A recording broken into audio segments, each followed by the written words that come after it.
This is Renelle, and welcome to Quality Hang with Rod Brooks and friends. And here he is now, your host, my main man, Rod Brooks. Thank you very much, Renelle. This is Quality Hang, special Tuesday night edition. I am Rod Brooks, and as always, I'm joined on this broadcasting adventure, no matter what day we do it on, by Yes, sir. My partner in crime, my friend, the co-host of Quality Hang, and the man who has a real big Jones for some fried catfish.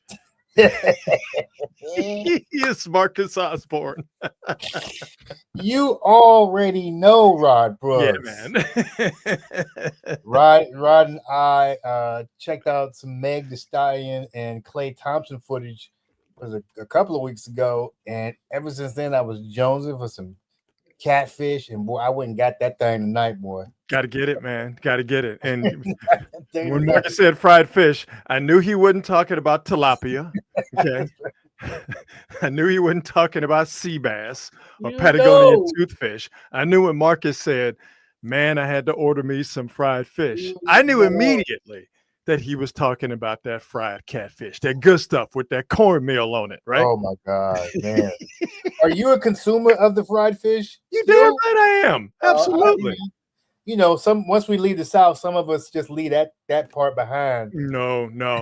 I yearn for the food of my youth. Oh man, what is fried catfish, fried shrimp, fried seafood, period.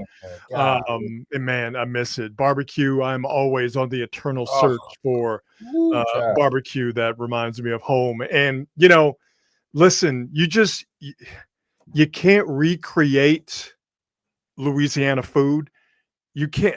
People try out here. They try all over the world, but you can't recreate it. Jambalaya here is not the same as jambalaya in Louisiana. It's not. Okay. Unless Big Mama's making it for you. It's just not going to be the same. But does that stop me from going to places that I know, Marcus, cannot make good gumbo and good jambalaya and good crawfish at Touquet? Yeah. Does that stop me from going to these places and ordering that stuff off of their menu, knowing full well ain't no Pierres back there, okay? Ain't no Big Mamas back there in the kitchen making it. Does that stop me from ordering it and being eternally disappointed? No, because I'm stupid. I'm a victim myself, man. I now I get it, knowing that this is not going to be the same, but it's the closest I'm gonna get. Right. Which is the bargain you make with yourself. But I know for me, there's always that little bitty piece of maybe, just maybe, this will be the time.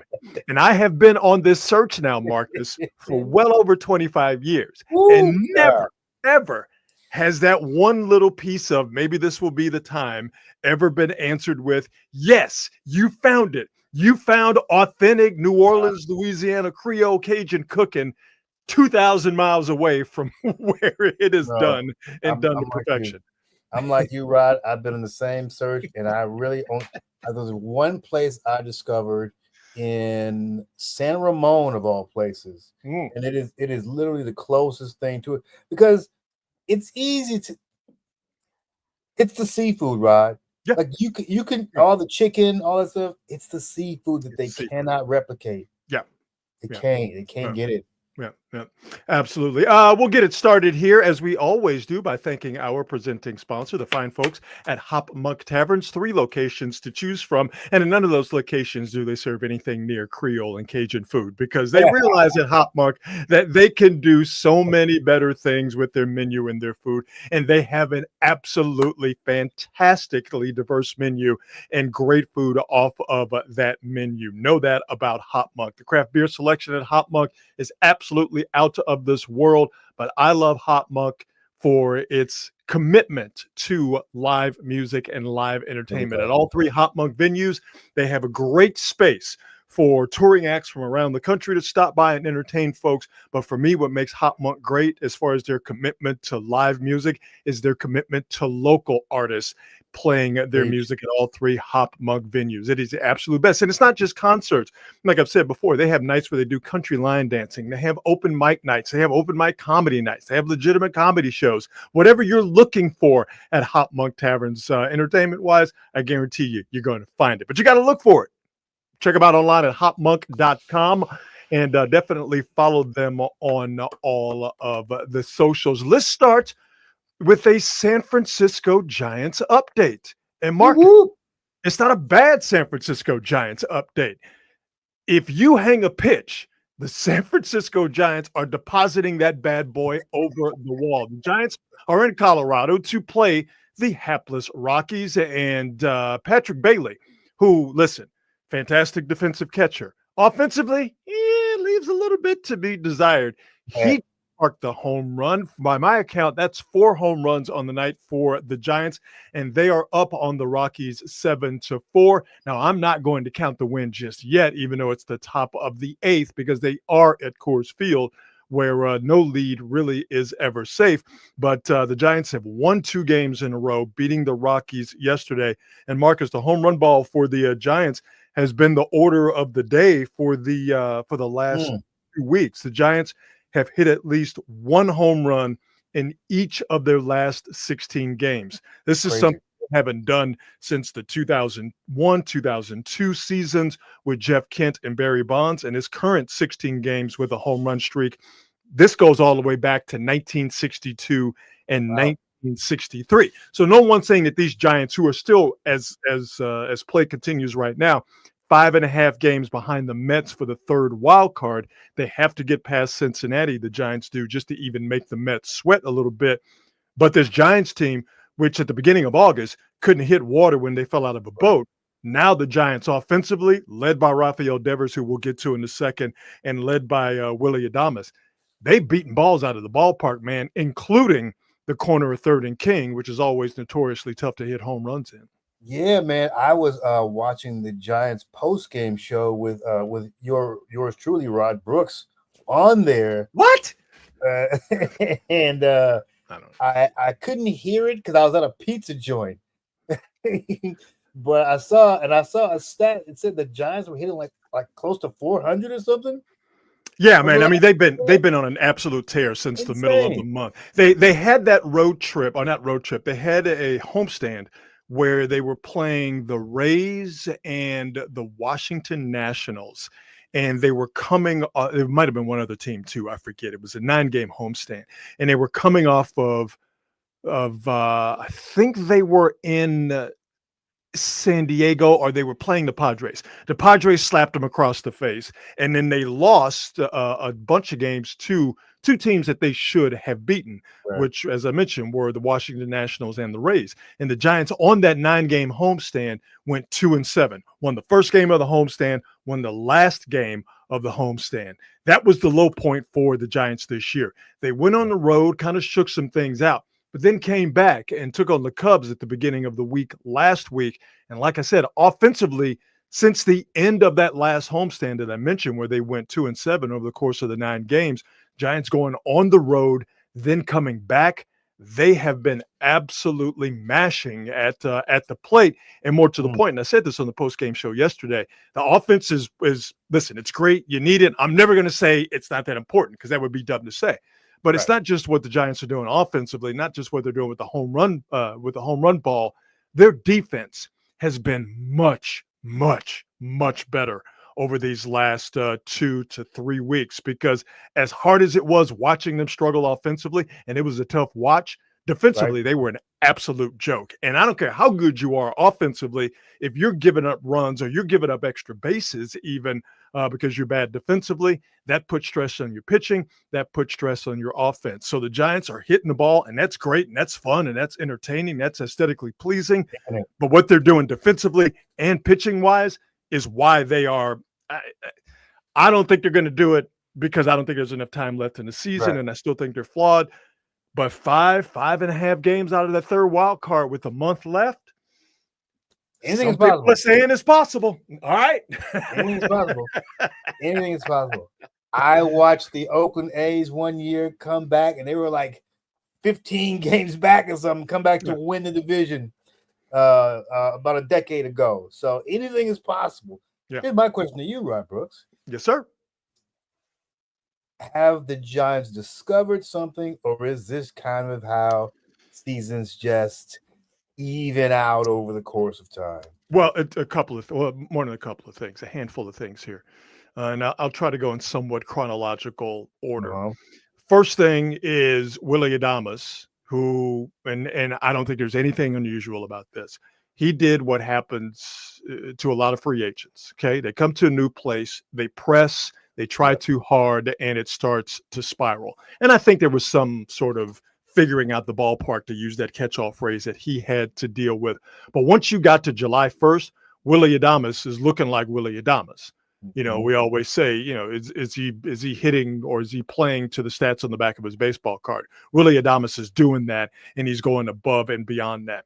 Also, when the Giants lost Matt Chapman those couple of times due to injury with his hand, that took a lot of steam out of what they were doing offensively and what they were doing defensively. So you get Adames looking like Willie Adames. You get Matt Chapman back, so you're stabilizing your lineup in the left side of your infield. Rafael Devers, and we'll get to him again in a second because he had something to do with a testosterone presentation today. But Rafael Devers hit his 30th home run earlier tonight in the top of the first. He's hit 15 of those with the Giants. Okay. Crazy. So it's not like most of them were with the Red Sox. Yeah. He hit 15 of them with the Red Sox, 15 of them with the Giants, and 8 of those home runs that come at Oracle Park. So once Rafael Devers, again, his stats started to look like the stats on the back of his baseball card. Combine that with Adames doing his deal and Chapman being back in the lineup off of that hand injury, bam, you're set with the heart of your order. But here's what else has been happening. They finally got some youth and some energy in that clubhouse and in that lineup. Drew Gilbert, a guy that just called up a couple of weeks ago, he had himself a really good game yesterday. He's kind of stabilized right field. Luis Matos, they brought him up from Sacramento. He looks like he is done going back down to Sacramento. Defensively, the outfield is kind of but they're giving you speed and they're giving you some youthful energy in that lineup. And Casey Schmidt, who has been excellent offensively here in the second half of the season, he's been a part of the home run parade. So that's a long-winded way of saying those are the pieces that have come together for the Giants, which is why they're playing a better brand of baseball and they're playing a winning brand of baseball. Here's the question. Are they going to have enough time to do it? Yep. This is the thing that will drive you crazy about mediocre teams, is that they will look like trash. All of a sudden, that last 2 months of the season, they start looking like they got a shot. And you know, intellectually, you know this is probably not going to happen. But your heart gets in the way. We got it, Jim Carrey. We got a chance. You're 100% right. But you see these young kids like Christian Koss, who just popped up on my screen. You know, you can put him out there. You're not losing anything defensively. And he's a guy that can handle his business in the box with the bat. But Elliot Ramos said something interesting yesterday or a couple of days ago on the post-game show that I was on NBC Sports Bay Area. The last game of the homestand, the most recently completed homestand. And I'm paraphrasing here, but Ramos said their plan offensively has been simplified. And that really jumped out to me, because if you watch these games and you grind on these games, the Giants' approach offensively, scattershot at best, maddening, infuriating at worst. I would like to dig a little bit more deeper into that when they get back home and just ask some questions on the record, hopefully off the record if I have to. But I wonder if they have figured out something approach-wise, hitting approach-wise, that has made it easier for their younger players like Ramos, like Matos, like Schmidt, like Koss. It has made it easier for them to go in there and do whatever job they are being asked to do. Yeah. You dig what I'm saying? Yeah. Do you think that is Matt Chapman their lineup stabilizer? Like I feel No, every lineup. Devers. Devers. When you let me interrupted you. When you say lineup stabilizer, what exactly do you mean? I just feel like every team has a one hitter, and it kind of doesn't matter who it is, but it's that one guy that, for whatever reason, once that person is in there and in their particular spot in the lineup, it just seems like everything else falls into place. I think as long as that person is in that spot all the time, everything else seems to work out okay. I think he was, for better or for worse, until Devers showed up. Devers is the dude. Okay, he's the guy. He's the guy that not only are you worried about him when he's coming up in the order, okay, and whether he's going to hit first, second, or third in that half of the inning, you're worried about Devers the inning before he's scheduled to come up. You dig what I'm saying?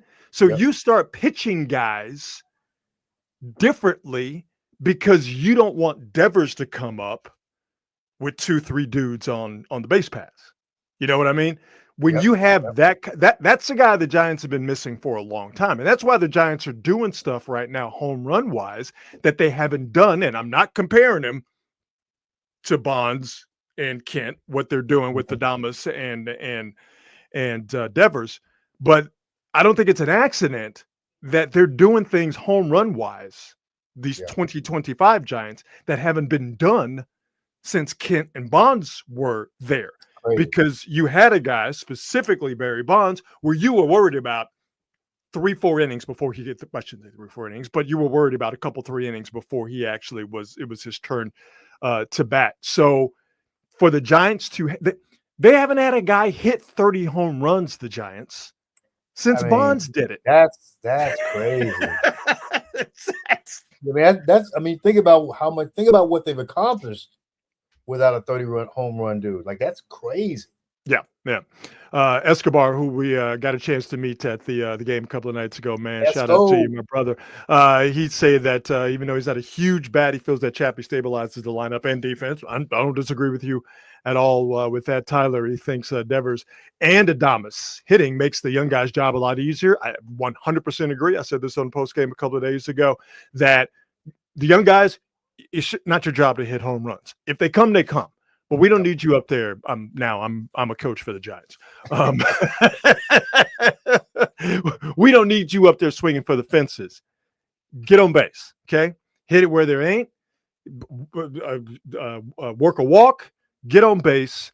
Let Chapman, specifically Adames and Devers, let those guys drive you in. Now, for the young guys, if the opposing pitcher is so worried about Chapman, Adames, and Devers, and they're throwing you stuff that you can drive in hitters counts where you're up 2-0, 2-1, 3-1, and they're throwing you stuff you can drive, then you swing and bang. So I think there's a lot of things at work here for the Giants. Better talent, absolutely.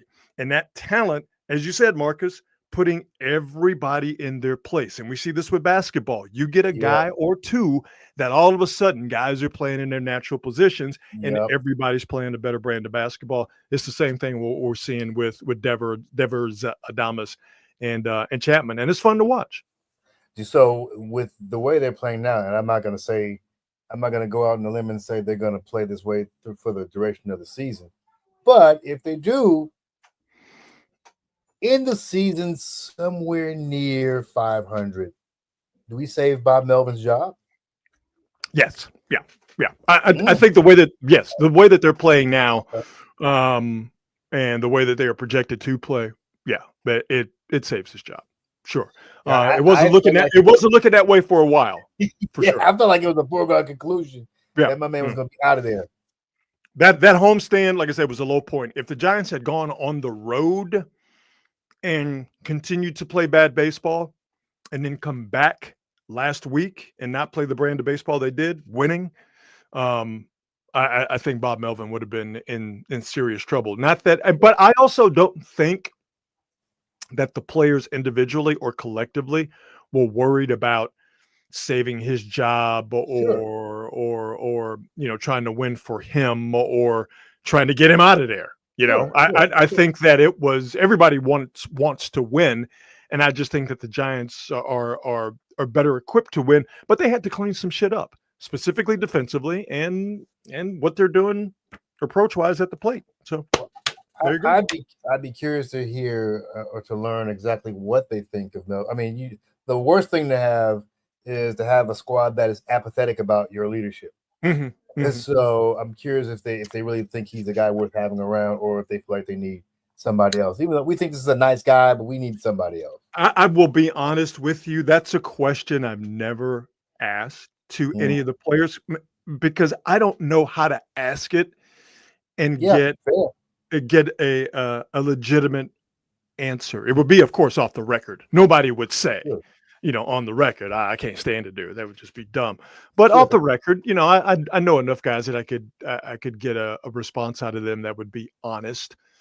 I just, again, don't know how to ask that question to get the answer, to get an honest answer, not the answer I want. Not the political answer. Right. I just want the honest answer, whatever that answer may be. So, maybe I'll figure out a tactful way to ask that question. Maybe I never will, but I will tell you that I've never gotten any sense that there is any dislike of Melvin as a manager and just from a human standpoint. Strategically, maybe, but again, I don't know how to ask that question to get the honest answer I want out of guys. So yeah, it's interesting because I always felt like Melvin was a manager that players generally respected and liked. Yes, very likable. Sure.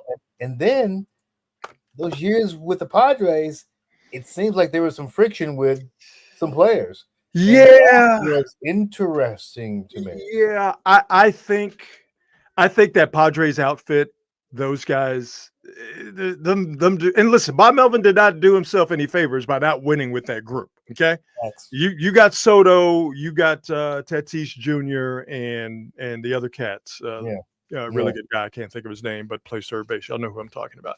You got those guys you're supposed to win. But I also think that those dudes, particularly Soto, who's no longer on the team, those are some interesting cats to deal with. And I think Bob Melvin's bullpen management wasn't the best with that team either. So, different situation than it is right now. But the overarching point that you made stands. He's a likable person that's liked by the majority, if not the entirety of the Giants players. So, cross your fingers. Hope they get it done. Story. One more last Giants thing before we move on to the Niners and college football and the rest of the show. You mentioned, Marcus, the Giants mediocre. That's not a slap in the face. This is who they are. They are right now 69-69. Nice. They're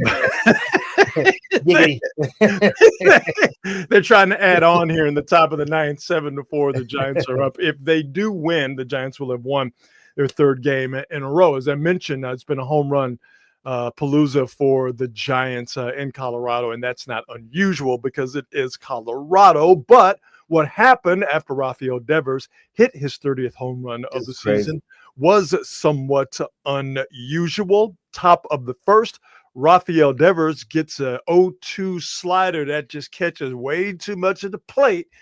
And if it's hanging, he's banging. But then we get the testosterone presentation. Of the final wild card spot, Devers skies one to right. Just checking it out, seeing if it's going to be, how fair it's going to be, how far it's going to go. And then Kyle Freeland, he no likey. Kyle Freeland, the benches are clearing. Devers is trying to round the bases. Freeland was unhappy, and now we got punches being thrown. Oh my goodness. I mean, Devers still hasn't rounded the bases. I've never seen that before. I'll go back so we can watch it again. I've never seen a home run trot get interrupted because the guy who hit the home run was having speak with the guy who gave up the home run and didn't like it because the guy who hit the home run for the pitcher was staring at the home run for a little bit too long. And I was like, so what if he gets into a fight and gets thrown out? Is it still a home run? Does he eventually he did run the bases, but let's get a little bit the bases, yeah. Let's get a little bit deeper into the fight because I want to point out some real ones. First off, Kyle Freeland is chump. All right. Facts. You shouldn't have hung that 0-2 pitch. What are you doing catching that much of a plate on an 0-2 pitch? That is operator error, sir. So don't get mad at Devers because he's looking at the home run. And this, you can't watch a home run because it's disrespectful to the pitcher. It's some bullshit. But let's get it forward here. See if we can point out some real ones coming up. And Kyle Freeland, the benches are clearing. Okay, you see Freeland. Now, I want you to keep an eye on the left-hand side of your screen because Matt Chapman, I'm sorry, I was not familiar with your game, player. Oh, yeah. I'm sorry, right side of the screen. My bad. I'll go back. Matt Chapman comes up the right side like, no. You want to dance, dickweed? Right side of the screen. Matt Chapman coming in there with it. That's why we like Chappie. Matt Chapman in there with the shits. Now, that's why we like him. You see your center of your screen here, number 2, Willie Adames, again, like Chapman. Brother, I didn't know you got down with the fisticuffs like that. I'll rewind it here. You see Adames, he's thinking about coming with that overhand right, but Adames come in. Let's see if I can move it back and stop it. He squares up with him. Real nice. Oh, I went back to the beginning. Here we go. It's worth many watches. I'm sure you're all fine with it. Freeland, the benches are clearing. Chapman comes in off the right. Now watch Adames coming in the middle of the screen, and he's going to square up. See Adames here. Let's go. You see him get balanced, right? Let's go. You see the weight transfer, right? Let's go. Okay, Willie. I didn't know you was proficient in fighting like that. But you see jab prepped. You see him square up with Freeland. Oh yeah. Hey, listen. If he really wanted to let that thing go, Kyle Freeland would have been in trouble. He'd have been in big trouble. Yes. What are we doing? Still getting mad about home run trots, and why are we still getting mad about this? Man, Kyle Freeland has like what a 5-something ERA. He plays on the worst team in Major League Baseball, and he hung an 0-2 slider to Rafael Devers, who sent that thing halfway to the moon. It's Kyle Freeland tonight was the literal definition of butthurt, and this is the literal definition of a testosterone presentation. You think that? What would you go do with Ricky Henderson sitting out there? Exactly. Or Reggie Jackson. What you gonna do with Reggie? Exactly. Nothing. Just shut up. Don't you got God. Take the L and keep it moving. Look at Adames over here on the right side of the still picture. Yo, if he wanted to throw that thing on him, it'd have been real bad for freak. Oh yeah. And by the way, look at Adames' eyes. He's locked on the target. He's thinking that right there is the picture of I could drop him if I wanted to. Yeah, you can see Freeland ain't never been in no fight. I can see that right now. No, not at all. Not at all. Doing all that barking. And you can tell he is good at barking. He's not good at fighting because he's standing out there because he could have got hands got to be up, baby. He could have got Peter rolled. Yeah. He was begging for a pop. Get up out of here.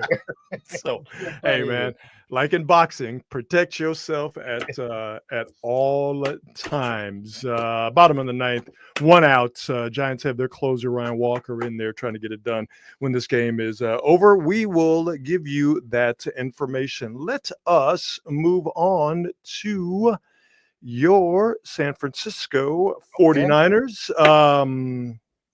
First game of the season coming up on Sunday in Seattle against the Seahawks. The Niners, by the way, if wagering is your thing, the Niners are a 1.5-point favorite on the road. Wow. On the road against the Seattle Seahawks. The Niners had kind of a shakedown. Who's quarterback in Seattle? What's old boy's name? Sam Darnold. Oh yeah. Sam Darnold. Right, because okay. Yeah, we'll get into the matchup more on Friday, but just kind of the quick sort of Reader's Digest. Well, that's an old reference. Sort of the quick hitter. Seattle's offensive line. Seattle's defense though, pretty damn good. So we shall see with that. Yeah, well, yeah, and they've drafted well too. Mhm. Giving Seattle that credit. But the Niners had a practice yesterday. They were off today, and the Niners will be back at it with practice tomorrow, Thursday, and Friday. Now they're back to the normal schedule now that the regular season is thankfully upon us. The Niners did get some very good injury news yesterday. Right guard Dominic Pooney, he practiced for the first time yesterday since injuring his knee, the PCL ligament in his knee, right knee, I believe, before the Raiders preseason game. So that's very good news. And we saw a miracle happen for the Niners. And listen, if you don't believe in miracles, then I don't know what to tell you, because something miraculous happened for the Niners yesterday as Jawan Jennings was able to practice. Well, what do you know? I cannot believe it. The calf injury that kept Jawan Jennings out of the entire preseason and training camp. As we are now, I should have edited that video before I put it up there. But but now that we are on the cusp of the regular season starting, and with the Niners sniffing around guys like Kendrick Bourne and bringing in Marquez Valdez-Scantling, it's a miracle. Jawan Jennings is healed. Yeah, Can dude, you believe it? I certainly hope that this doesn't hurt the start of his season. Because how many times have we seen cats kind of dick around All the time. All the time. And then they come out there and it's a slow start and they never quite get it back. Well, and that not only slow start, and it takes them for a while to get into game shape. By the way, Giants win third in a row, second over the Rockies, 7-4. And not only does sitting out, holding in, whatever you want to call it, lead to slow starts, it also leads to soft tissue injuries. Yep. How many times have guys who've sat out for whatever reason in the preseason come back? What happens? They pull a hamstring. Knock 2 or 3 on games wood. in. 2 or 3 games in. Yep. Knock on wood. This does not happen, Jawan Jennings. Not wishing that on him at all. No. But I think my skepticism, and I'm only going to speak for myself here, my skepticism is warranted. Hey, man, get your money. I understand what you're trying to do. Facts. But I think we all knew, I mean, really by the first preseason game, the Niners were not going to give Jawan Jennings the money he really wanted. And they didn't give him any money. No, nothing. And that's kind of the drawback to this play, because you did all this and you got nothing. Yeah. Now, if you get hurt or injured, you fucked yourself. Exactly. And so now, because he is Jawan Jennings auditioning for his next contract, whether it's with the Niners or another team,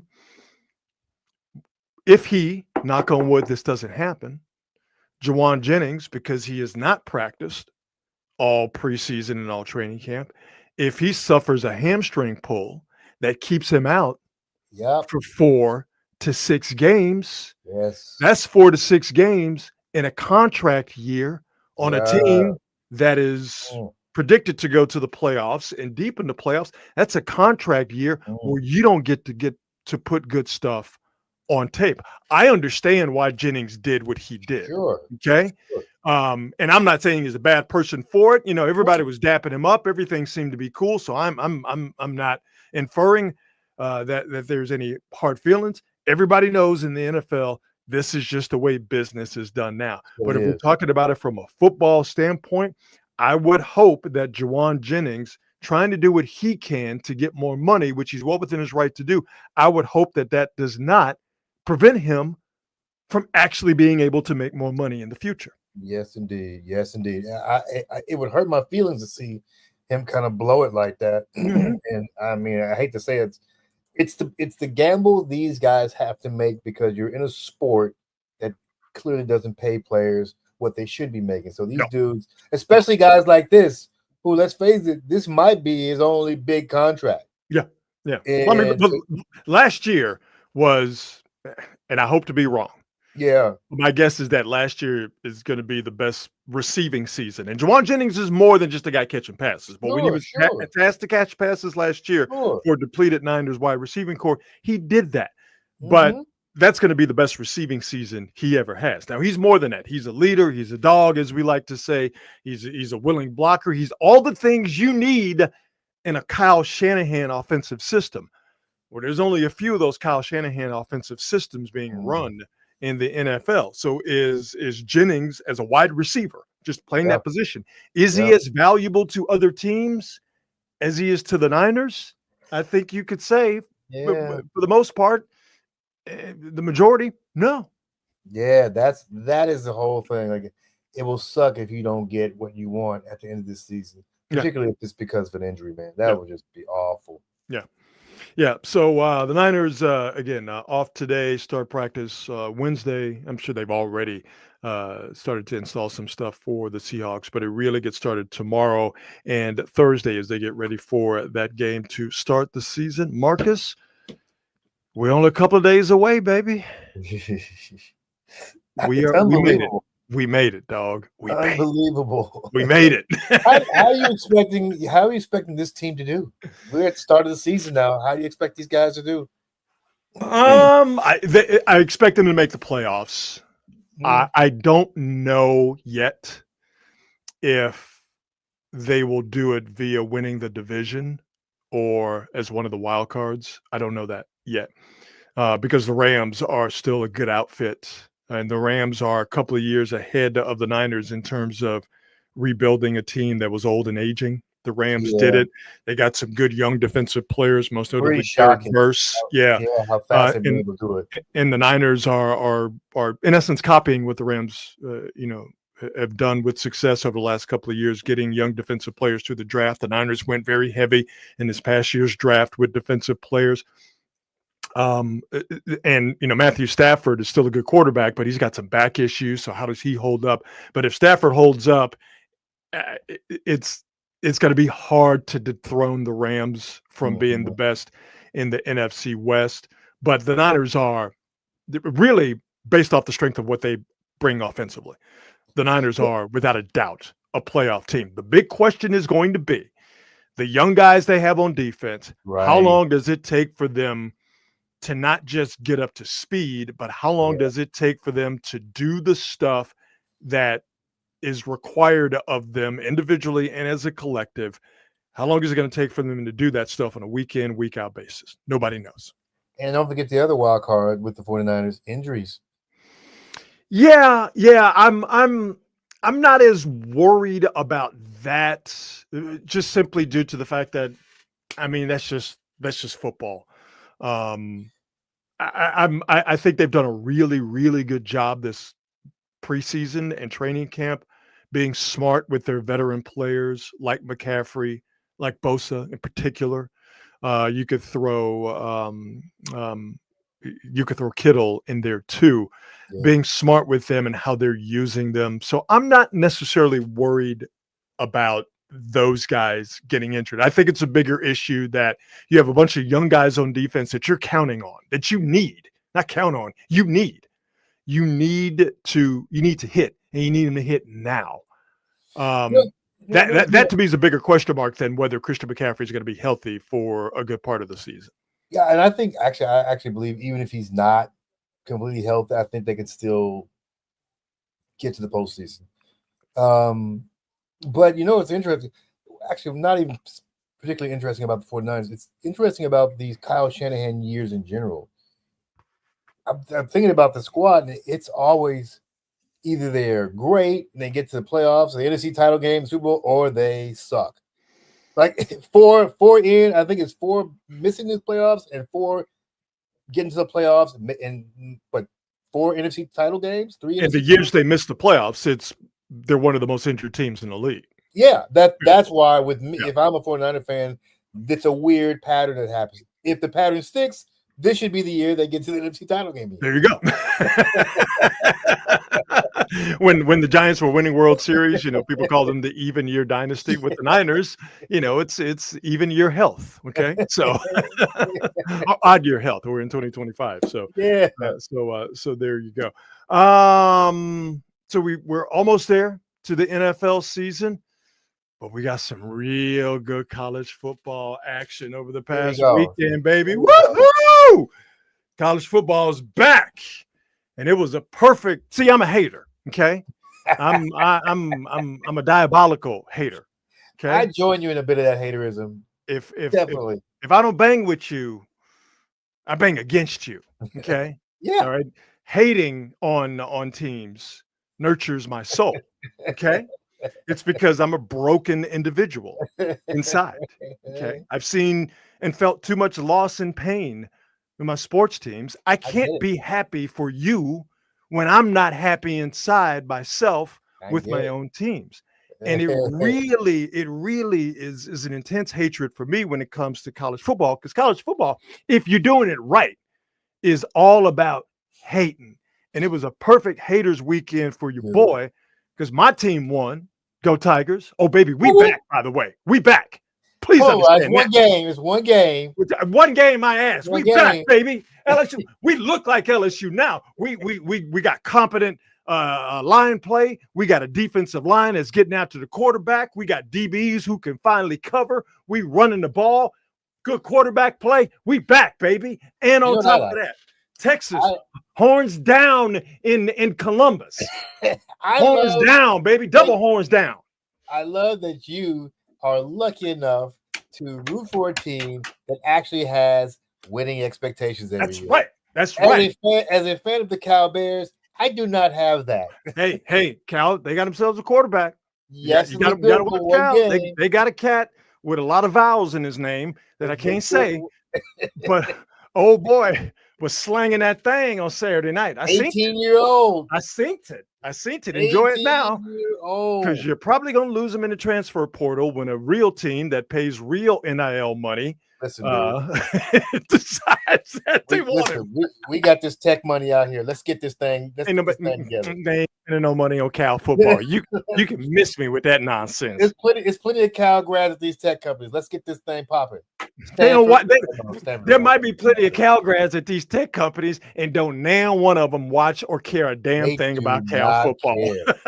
They do not care. Now, you got some good old boys in the oil and gas business in Louisiana. Oh, we spending money on the football team. Oh, for sure. Oh, please believe that. Please believe that. So LSU beats Clemson. So the hater in me, like, my team wins. I hate Clemson. We the real Death Valley. Clemson loses. Alabama loses and looks bad in the process. I love that. Horns go down in Columbus, losing Ohio State, and Notre Dame loses.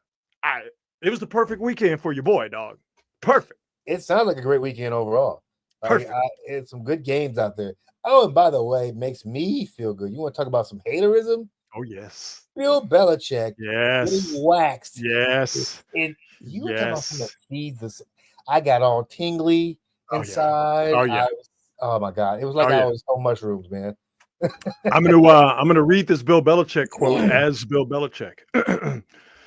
They just our players, they just our coaches, they were just better over tonight. Grumble, grumble, grumble. That's my Bill Belichick impression. Thank you. Excellent job. Thank you. And Thank you legitimately said everything he says at every single touchdown. Yeah, well, they got worked. What was it, 48-14? Man, it felt so good. TCU put them things on them. Let me tell you something. I don't give a rat's ass about TCU. But since Belichick is there, I'm rooting hard, man. Hey, man. But, the thing, though, is, and it was enjoyable to watch, because the same thing happened in Alabama, too.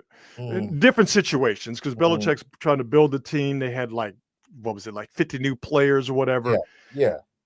Carolina got worked in the trenches.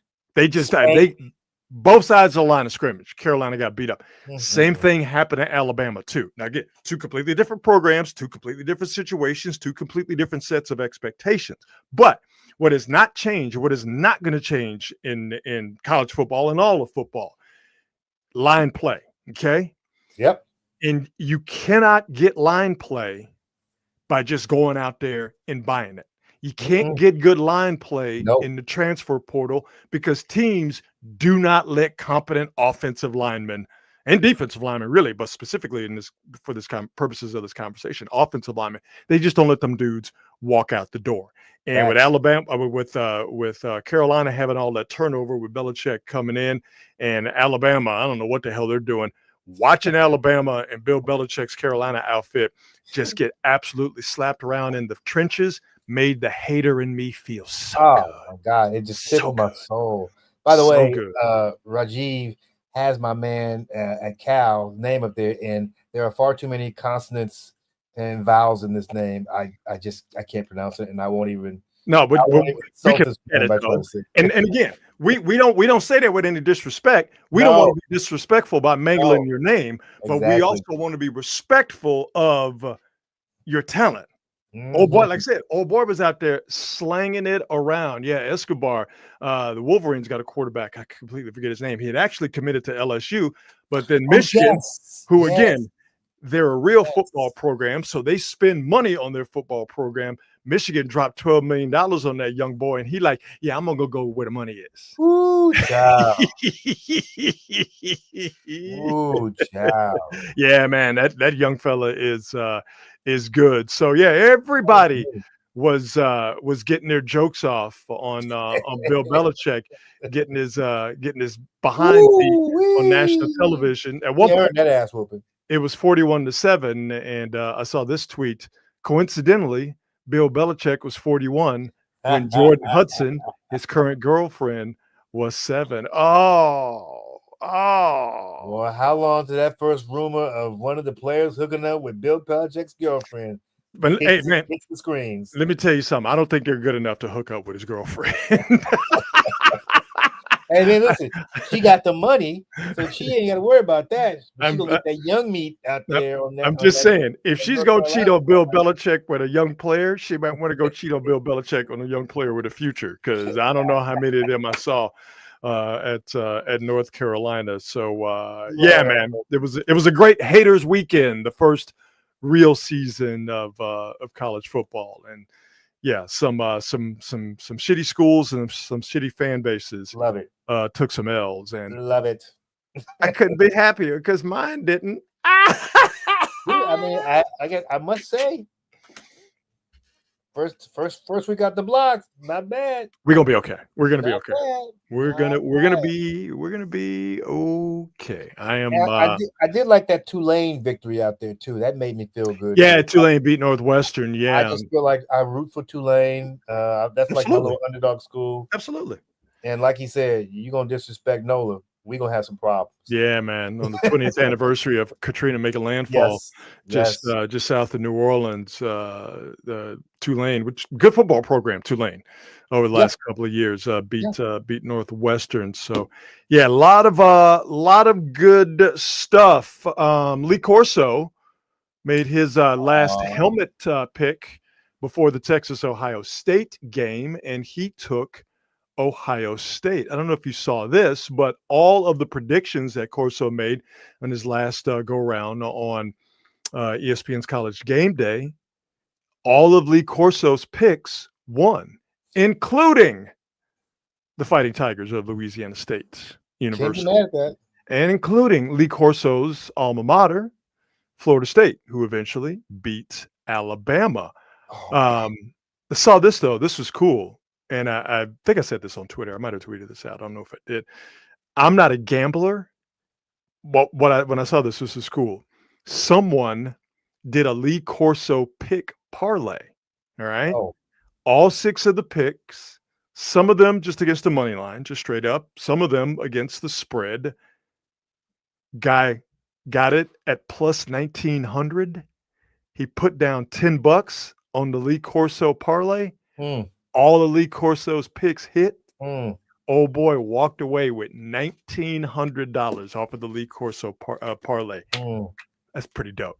That's pretty dope, man. My man Cole said FAMU lost to Howard 10-9. Come on, Rattlers. Come on. I root for Howard and FAMU. I root for all of them. We gotta do better. What them Rattlers doing, man? Come on now. Come on now. I saw that Prairie View beat TSU. Yeah. I forget what that rivalry's called, but TSU, historically black college in Houston and Prairie View, HBCU outside of Houston, they meet every year, and so Prairie View got the best of them at the end of that game. So yeah, man, college football in all of its right, in all of its form, college football is always fun. I need to hear your thoughts. Yes, about what? Arch Manning. I mean, here, dog. He went to a place that's hard to play. Oh, yeah. Against the defending national champions who still have NFL caliber players on their roster, okay? Against Matt Patricia, who I think is a world-class asshole, but who is a really Nobody good likes that dude. No, he tried to be Bill Belichick and he failed when he was the coach of the Lions. But he's a really good defensive coordinator. And he not only confused Arch Manning, he coached circles around Steve Sarkisian. So it was, and I don't know why they didn't run the ball. Specifically, I don't know why they didn't use Arch Manning's athleticism to run the ball until the second half. So to me, that's on Steve Sarkisian. That's got nothing to do with Arch Manning's talent or lack of, depending on which way you want to look at it. So I while I enjoy Texas losing, I don't feel like I can make any intelligent, grand, if you will, pronouncements about Arch Manning because I don't know of too many guys, even with experience. I don't know of too many guys who would have been able to go into Columbus in that atmosphere, first game of the season, coming off a national championship, still loaded with talent against a defensive coordinator who's trying to rehab his image like Chip Kelly did with Ohio State as offensive coordinator last year to get himself into the NFL. I don't know too many people at quarterback who were going to win that matchup. Arch Manning just happened to be the sacrificial lamb in that regard. I got to admit, I thought he would do better. I had no expectation that they would win, but I thought he would have a better showing, and that was just... I think he could have been helped by better coaching. And, I mean, Texas, they got whooped. Ohio State was better. Spanked. Ohio State was better. Now, listen, don't get me wrong, no. First throw of the game by Arch Manning, he threw it into the ground to a wide open receiver. All right. Okay. His throws for the most part, he didn't have a lot, but his throws for the most part were not good. So I'm not saying he's completely blameless in this whole thing. I just don't think that he was young quarterback making that start against that team in that atmosphere. To me, you got to help him out a lot more than you did. I don't even disagree with that. I can't even disagree with that. It'll be interesting to see what happens. That dude's got so much hype, and this kid up in Berkeley might be 10 times better. I mean, right now, after 1 week, the way it looked, I can't necessarily disagree with what you're saying at all. The kid in Michigan might be, but who knows? There's still a long way to go. Let's keep it moving here with a little on this date. On this date in 1969, the first ATM was installed. Let me ask you this question. Wow. When's the last time you've been to an ATM? Bro, I mean, it's crazy, right? It's been so long. It's wild, right? I mean, let me see. At this point in my life, the only time I will go to an ATM is if I need to take some money immediately out of my savings. Otherwise, I just don't go. The only time I go to the ATM is when I go get a haircut because my barber is a cash only business. So that's the only time I go to an ATM. Other than that, crazy. I don't go. But but ATMs for what? 40 years were an indispensable part of our Absolutely. lives. And in the last 10 years, going to an ATM is like talking on the phone. You Yeah. just don't do it. Yeah. I mean, it's so funny. At one point, you would die to find an ATM somewhere. Oh, yeah. Now you're like, what is that thing? Yeah, It's like seeing a phone booth. I was just about to say it's like seeing a payphone. Just like bring the kids over. Look, it's an ATM. Yeah. There's money comes out of that thing. And the kids go, "What's money?" And I go, "You know what? I can't even have this conversation with you." We can't even have a conversation at all. So yeah, it took less than 50 years for something that was, I'm sure when this came out in 1969, people are like, "Whoa, you mean I don't have to go to a teller to get money? All I got to do is stick a card in and punch numbers." That was the height of technology. We went from that in less than 50 years to you don't even need an ATM anymore. That's how fast it goes. I'm at a place in my life, Rod, where I'm pissed if somebody wants to make me pay cash. Like, I do not carry cash around at all. At all. I'm like the Queen of England. I don't or carry King now. I don't carry any cash. Yeah. Yep. No cash. Yeah. You ain't gonna get mad when somebody says, "Hey, make me want to pay." I don't have no cash on me, man. You ain't gonna get no cash out of me. What Absolutely you mean? not. You don't got no Apple Pay? You don't got Nope. What are we talking about here? Well, not my barber, not the homie Tino. He is straight cash, homie. That's all. That's all. Dude, even my barber, I sell my barber money. Or Apple Pay him. I'm like, man. Oh, goodness. So there you go. First ATM installed Crazy. in 1969.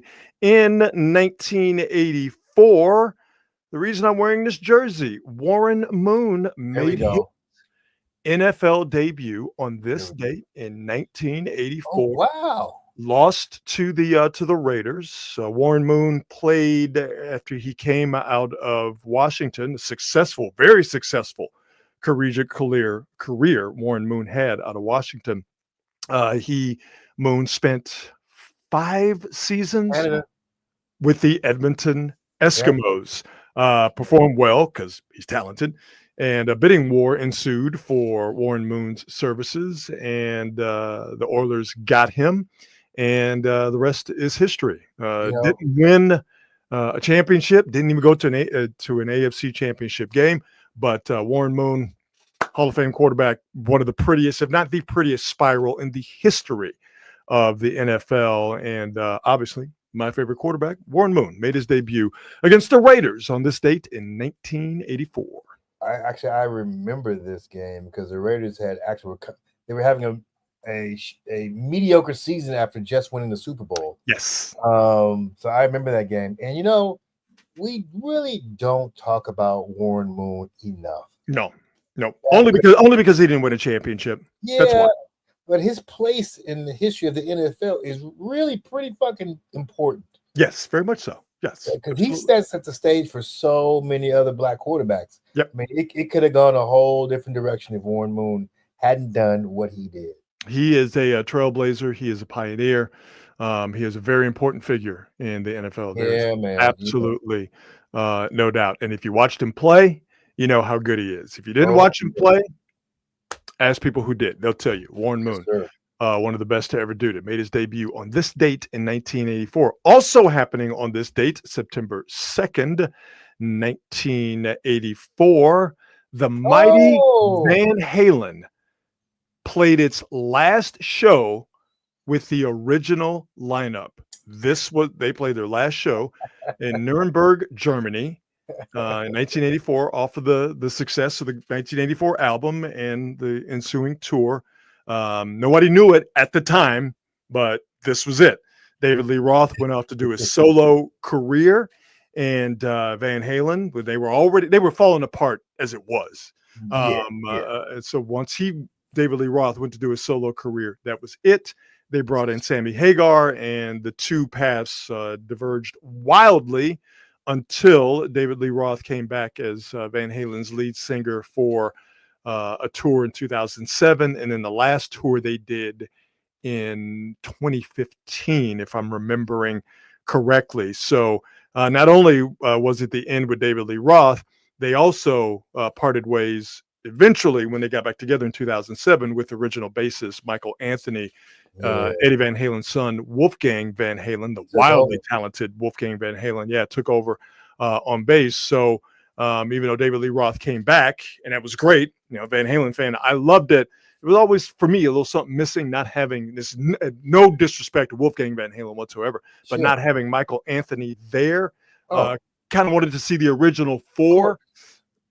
Last day we saw them, or I didn't see them, but last day they were all on stage together was on this date, September 2nd, 1984. The funny thing is that this has been blacked out of most of our minds because it's so funny how he went instantly from being almost a rock god to a complete joke. David Lee Roth, when he 6 months after leaving Van Halen, he's doing Just a Gigolo, and we were like, what the fuck is this? What happened? Yeah. Who is this guy? Yeah. But it was Game Show Dave. It was Diamond Dave. It was music video Dave. And I was a youngster at the time, so I'm not going to say that it didn't resonate with me, when he was doing Just a Gigolo and all that. And then those couple of solo albums, they weren't great by any stretch of the imagination, but Yankee Rose and Skyscraper, that was good. It was good mid-tempo or hard driving rock and roll. Yeah. It was not what we were expecting from David Lee Roth. But I don't know. See, to me, it was cheeseball David Lee Roth. Yeah. But I think what it proved, and now I'm looking back on this, through adult eyes, what it proved is I understand why Eddie Van Halen and his brother Alex were done with David Lee Roth, because that dude is fucking exhausting. As great as he was for Van Halen, he's exhausting. He's insane. He's a nutcase. Insane. He's an absolute nutcase. but David Lee Roth, I'm glad I got a chance to see him. I thought I would never see Van Halen with David Lee Roth ever. And I saw him on that 2007 tour, and I saw him on the last tour because they only did two in 2015. I'm glad I saw it because, man, even though David Lee Roth can't sing, he's terrible. It's still Diamond Dave and the dearly missed Eddie Van Halen on stage. So it satisfied that itch I had. It was such a perfect combination because you got this charismatic, wiry lead singer, and you had the seriousness of an absolute crackerjack band. Yeah. It worked. It worked. Yeah. It worked. Yeah. And Sammy Hagar came in, and it wasn't quite the same because it wasn't as fun. Nope. They took themselves way too seriously. And I was talking to Greg Renoff, who wrote a book. I had a chance to interview him. You can find that if you're a Van Halen fan, on our YouTube page in the archives. But Greg Renoff wrote a book called Van Halen Rising, and I've been wanting to talk to him for a while. And we had a really good chat a couple of months ago. And I was talking to him. I admitted to him that, again, as I've gotten older, I've gotten more of an appreciation for the Hagar era music, but specifically for Eddie Van Halen's guitar work and the overall sound of those albums, not necessarily an appreciation for Sammy Hagar and his vocals. I thought a lot of their stuff was just corny, especially the sexual stuff. Like it sounded like hearing my dad talk about sex. Like, I don't want to hear that. Like finish what you started, and I don't want to. I don't want to hear that stuff. So, it's just different. And I'm biased. I grew up on 1984. I grew up with David Lee Roth being the lead singer, Eddie, Alex, and Michael Anthony, and not getting that was never going to make me feel better about it. It is interesting that the band, after David Lee left, I think the production was much more polished. Yes, without a doubt. After David Lee left, and again, they took themselves and they sold better. Yeah, 100%. Yeah. And so 100%. I hate to I don't think of myself as a purist in that way, but I'm like, damn, I guess this is what y'all really wanted.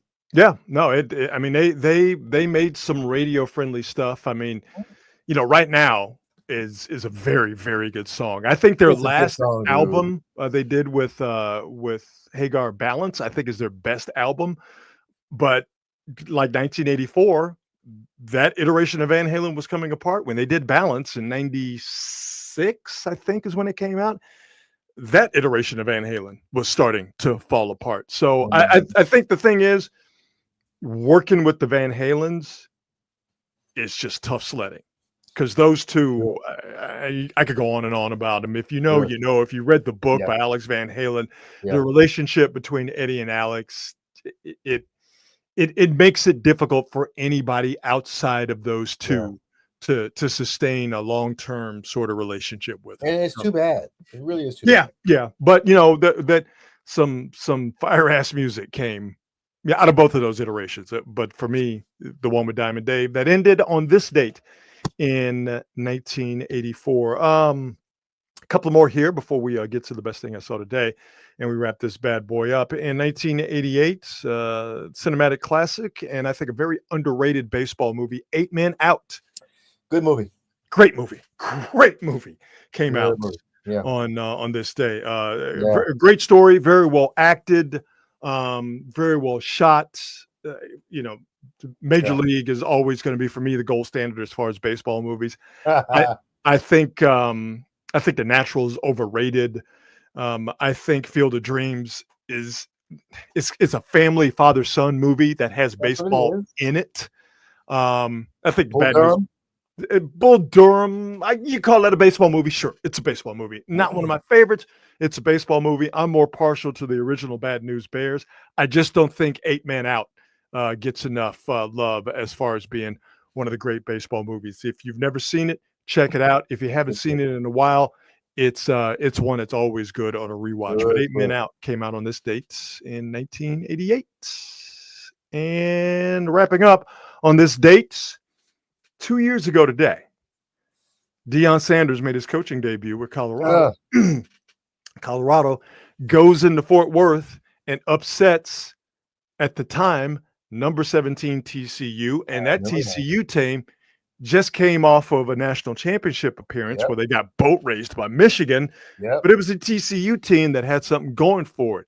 Deion Sanders takes that Colorado team with Travis Hunter and his son Shedeur playing quarterback. They go to Fort Worth. They upset TCU. Oh, how things have changed. Colorado lost their opener, and they are trending downward. And TCU, as we mentioned, went to Chapel Hill and slapped Bill Belichick all around the face in front of his 24-year-old girlfriend.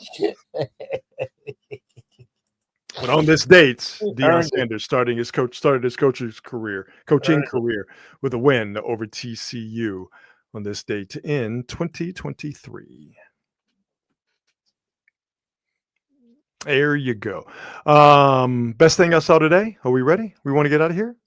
What you got, baby? Let's do it. Best thing I saw today has to do with Bill Belichick. Everybody was getting off jokes while Bill Belichick was getting massacred by the TCU Horned Frogs. I showed you that earlier tweet where somebody put out when TCU was beating North Carolina 41-7 in the third, that Bill Belichick was 41 when his now girlfriend, Jordan Hudson, she was 7 years old when Belichick was 41. So anyway, all of these tweets were flying around last night because everybody's enjoying watching old sourpuss Bill Belichick getting punched around by TCU. But to me, the best thing I saw it yesterday, but allow me to cheat. The best thing I saw today was from college football writer Brett McMurphy, who tweeted UNC's backup quarterback, Max Johnson, who went into the game,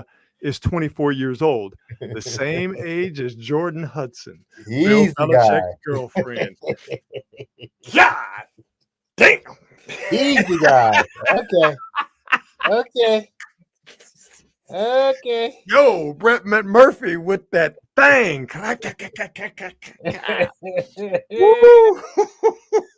Woo! Lord have mercy. Going down, man. That's the best thing I saw today. Well, yesterday. Love it. Good enough today, too. Damn, Brett. Your boy, John Joseph, Bingo Long traveling in the Traveling All Stars and Great Motor baseball King. movie. Yes, sir. Yes, sir. I was So remiss in good. not mentioning that that great So- baseball movie. Yes, Oh, sir. man. Yes. I cried when they sir. cut Richard Pryor up with a razor blade. I know, right?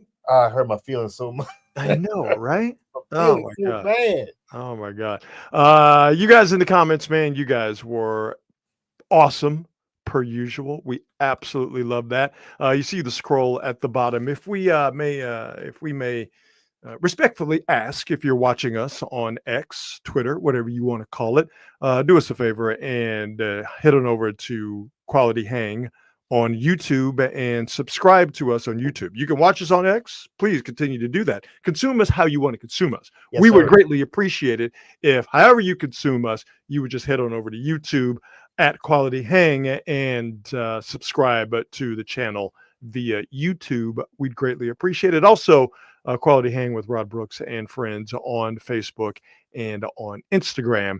If Please. y'all don't mind, Please. please Follow us there. yes, please. And also check out our presenting sponsor, Hot Monk Taverns, 3 locations to choose from: Sonoma, Sebastopol, and Novato. They do the same great things at all 3 Hot Monk locations.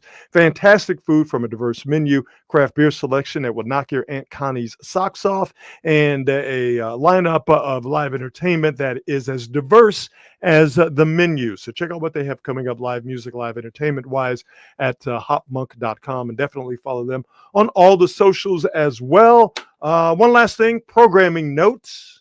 We will be back with you on Friday. So no show tomorrow. So we will be back on Friday and then back on our regular Monday, Wednesday, Friday at 8 p.m. schedule starting next Monday. So again, no Quality Hang tomorrow, but we will be back in the saddle for a free-for-all Friday this upcoming Friday. Hope you got all that, because there will be a quiz later on this week. There you go. I think we did it. I'm going to go downstairs and get some ice cream. I got this. You got this fried fish that's been sitting there. My bad, dog. You know what? We probably should have ended this about 15 minutes ago. I'm surprised you haven't just floated up out of your seat like a cartoon character and just followed the smell of the catfish. So hey, let's let Marcus get out of here and get to his catfish again. Those of you in the chat, you Quality Hangers, we see you, we love you, you add to the show, and we greatly appreciate that. We will see you on Friday. Everybody, be good and be good at it, and enjoy your fish. We'll see you.